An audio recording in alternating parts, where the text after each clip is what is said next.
Hey everybody, and welcome to my In5 series on the SP404 Mark II, where I cover a topic in about 5 minutes. This is session, was it 2.5? Yeah, 2.5.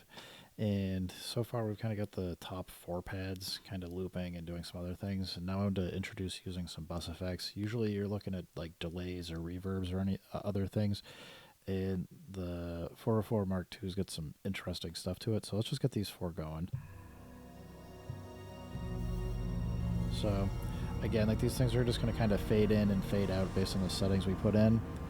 And let's go to the MFX. So I don't know, I actually found the Zanzu has some pretty interesting extra dynamics to it. Let's get out of here just so we can adjust like the time for how long it is. Feedback's going to be how much it's going to kind of bring back into itself. You can use the high frequency dampener to kind of make it sound like it's a little bit more a closed sound, so it's because it's not letting as much of that high frequency through.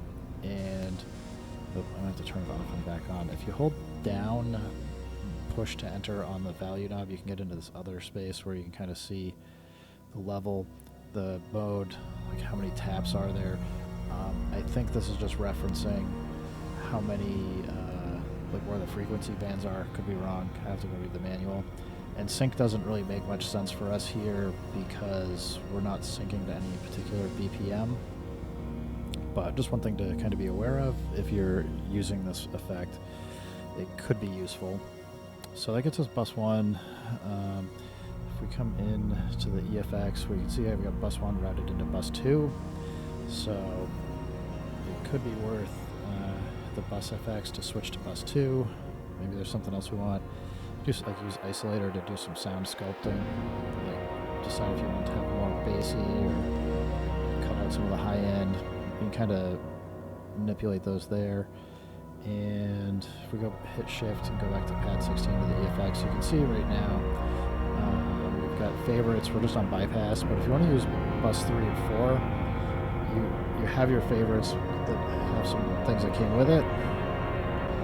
I kind of like looking at stuff that's got like some of the reverbs to it because it does really make this very much bigger sound. Problem with the reverb on the 404 mk2 is it does not have a wet and dry setting. You can kind of see here if I navigate to it. Bus 3 has the reverb. You just have your type, time, levels, how loud it is, the low cut, high cut, pre-delay. There's no mix or anything else for it, so not a whole lot you can do there.